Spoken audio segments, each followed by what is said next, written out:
جی، راولپنڈی سے نعیم صاحب ہم سے سوال کر رہے ہیں کہ گھوڑے کا گوشت کھانا حلال ہے یا حرام ہے، اور اگر تو حلال ہے تو پھر امام ابو حنیفہ رحمۃ اللہ تعالیٰ علیہ نے ان کو حرام کیوں کہا، جبکہ بخاری اور مسلم کی حدیث بھی ہے کہ نبی پاک علیہ السلام کے زمانہ مبارک میں صحابہ کہتے ہیں کہ ہم گھوڑے کا جو گوشت ہے وہ کھایا بھی کرتے تھے۔ میں کوشش کرتا ہوں سمجھانے کی، نعیم صاحب اتنا جذباتی مت ہوا کریں کہ امام ابو حنیفہ نے حرام کیوں کہا، تو اس کی ریزن تلاش کرنی چاہیے، اس کو پڑھنا چاہیے، اصل استدلال تک پہنچنا چاہیے۔ دیکھیے گا امام ابو حنیفہ پہلے میں اصل استدلال سمجھا دیتا ہوں۔ مضبوط قول دلیل میں تو یہی ہے کہ گھوڑا کھانا حلال ہے، اس کے حرام ہونے پہ دلیل کمزور بنتی ہے۔ لیکن مسئلہ صرف یہ ہوا قرآن پاک کے اندر کچھ آیات ایسی ہیں کہ جو اپنے معنی کے لحاظ سے دو احتمالات رکھ رہی تھی۔ ایک احتمال تو ایسا رکھ رہی تھی کہ جس سے نتیجہ نکلتا ہے کہ گھوڑا حلال ہونا چاہیے، دوسرا احتمال ایسا ہے کہ جس میں یہ ایک ڈاؤٹ پیدا ہو جاتا ہے کہ شاید اس کی کھانے کی حلت بیان نہیں کی جا رہی ہے۔ تو جس انداز میں قرآن پاک کی آیات آئی ہیں اس کے اندر دو جو احتمالات پیدا ہو گئے تھے، اس احتمال کی وجہ سے امام ابو حنیفہ رحمۃ اللہ تعالیٰ علیہ وہ پسند نہیں کرتے تھے گھوڑے کا گوشت کھانے کو۔ یاد رکھیے گا حرام کا فتویٰ نہیں ہے۔ امام ابو حنیفہ کی جو تحقیق ہے، جو ظاہر و روایہ میں آپ کا قول آیا ہے، صرف وہ یہ ہے کہ مکروہ تنزیہی، یعنی بہتر نہیں سمجھتے تھے کھایا جائے، لیکن کوئی کھا لے تو اس کو حرام نہیں کہا کرتے تھے۔ پہلے درست بات بھی پتہ ہمارے علی الاطلاق کہہ دیا جاتا ہے نا کہ بھائی شاید وہ حرام کہتے تھے، حرام نہیں کہتے۔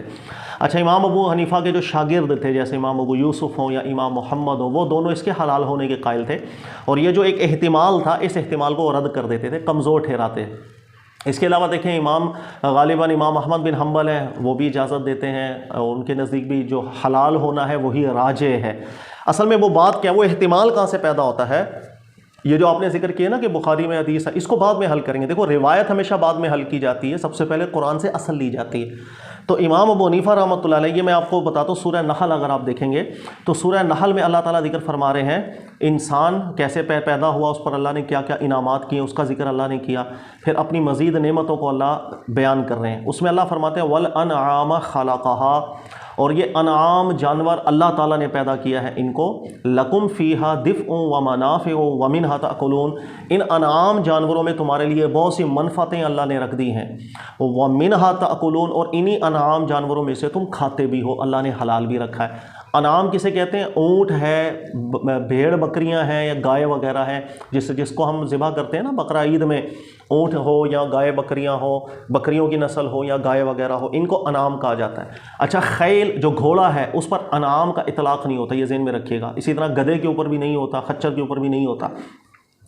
اللہ نے ذکر کیا کہ انعام اللہ نے پیدا کیے ہیں تمہارے لیے، اس میں اللہ نے بہت سے فائدے رکھے ہیں اور تم ان میں سے کھاتے بھی ہو۔ دیکھو کھانے کا ذکر اسپیشلی اللہ تعالیٰ نے ان کے ساتھ کیا، انعام کے ساتھ کیا۔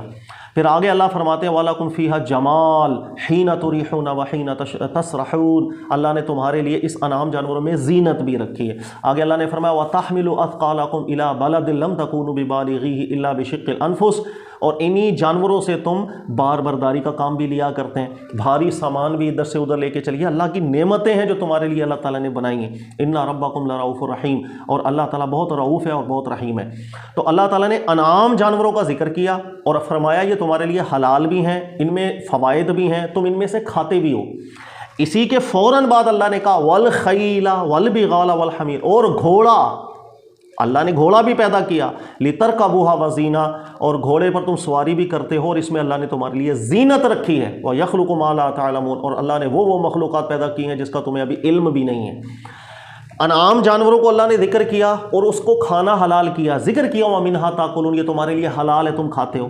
اسی آیت کے فوراً بعد جیسے ہی اللہ نے گھوڑے کا ذکر کیا تو اللہ تعالیٰ نے کھانے کی بات نہیں کی، بلکہ اللہ نے صرف سواری کی بات کی اور زینت کی بات کی۔ اب عربی کے اندر یہ جو کانٹیکسٹ بن گیا ہے، یاد رکھ لیجئے گا، اب اس کو سمجھنے میں دو احتمالات پیدا ہو جاتے ہیں۔ ایک احتمال تو یہ پیدا ہوتا ہے کہ پیچھے ذکر ہے کہ انعام اللہ نے تمہارے لیے زینت کے لیے بھی بنائے، سواری کے لیے بھی بنائے، کھانے کے لیے بھی بنائے، اور آگے فوراً ذکر کیا کہ گھوڑا یہ بھی زینت کے لیے بنایا، سواری کے لیے بنایا۔ ایک احتمال یہ لگتا ہے کہ کانٹیکسٹ وائز اس کے اندر کھانے کا عطف پیچھے ہی پڑ جائے گا، یعنی انسان ہر بات کو بار بار ریپیٹ نہیں کرتا۔ اگر میں آپ کو بولوں دیکھو میں نے تمہارے لیے ایسا بھی کیا، تم اس سے یہ فائدے لیتے ہو، یہ فائدے لیتے ہو، یہ فائدے لیتے ہو، پھر دوسری چیز کا ذکر کروں تو ضروری نہیں میں وہ تمام فوائد گنواؤں، اگر کچھ فوائد کامن ہو تو میں چھوڑ بھی سکتا ہوں۔ تو ایک احتمال اس آیت میں یہ پیدا ہوگا کہ یہاں کھانے کا ذکر پیچھے سے ہی عطف ہے، یعنی اللہ بتانا یہ چاہ رہے ہیں کہ گھوڑا ہے، یہ بھی تم اس پر بھی سواری کرتے ہو، منافع حاصل کرتے ہو، یہ بھی کھاتے ہو، یہ احتمال بھی پیدا ہوتا ہے۔ اور ایک یہ بھی احتمال پیدا ہو رہا ہے، اگرچہ ضعیف ہے لیکن احتمال پیدا ہو رہا ہے کہ اللہ نے انعام جانوروں کا ذکر کیا تو خاص طور پر ذکر کیا کہ یہ تم کھاتے ہو، تمہارے لیے حلال ہے، اسی کے فوراً بعد اگلی ہی آیت میں گھوڑے کا ذکر کیا تو کھانے کی اللہ نے تصریح نہیں کی، تو ایک ڈاؤٹ پیدا ہو جاتا ہے کہ کہیں اس میں کس کے کھانے میں کچھ پرابلم تو نہیں۔ اس ڈاؤٹ کی بنیاد پر یہ جو ایک ڈاؤٹ پیدا ہو رہا ہے، امام ابو حنیفہ رحمۃ اللہ تعالیٰ علیہ وہ ذکر کرتے تھے کہ گھوڑا ہے میں پسند نہیں کرتا کھانے کو، فقط مکروہ تنزیہی کا قول ہے جو ظاہر و روایہ میں آیا۔ اگر کوئی کھاتا تھا گھوڑے کو تو آپ حرام کا فتویٰ نہیں دیا کرتے تھے، صرف ایک احتمال تھا، لیکن یہ احتمال ضعیف ہے۔ پیچھے جب حلت بیان ہو رہی ہے اور اس کے فوراً بعد جب انعامات کا ذکر اللہ کر رہے ہیں، نعمتوں کا ذکر کر رہے ہیں، اگر کھانے کی حرمت ہوتی تو اسپیشلی نص کی جاتی، ورنہ احتمال عطف ایک راجح ہو جایا کرتا ہے عرب کے اندر۔ یہی وجہ ہے کہ جمہور علماء کرام نے اس سے حرمت بالکل نہیں سمجھی ہے، انہوں نے عطف ہی ڈالا کہ کھانے کا عطف بھی اس کے اوپر پڑتا ہے، یہی قول راجح ہے۔ یہ اصل جس وقت آپ کو سمجھ میں آ جائے گی، اب آپ دیکھیں گے احادیث کے اندر بھی جو امام بخاری مسلم لے کر آئے ہیں، حضرت اسماء کی غالباً وہ روایت ہے، وہ بیان کرتی ہیں کہ نبی پاک علیہ السلام کے زمانہ مبارک میں ہم گھوڑے کو بالکل ذبح بھی کرتے تھے، کھانا بھی کھایا کرتے تھے اس کا، دیگر صحابہ کرام سے بھی بالکل ثابت۔ تو یہ جو روایات ہیں یہ بھی تائید دیتی ہیں اسی بات کو کہ یہاں پر حرمت والی بات نہیں ہے۔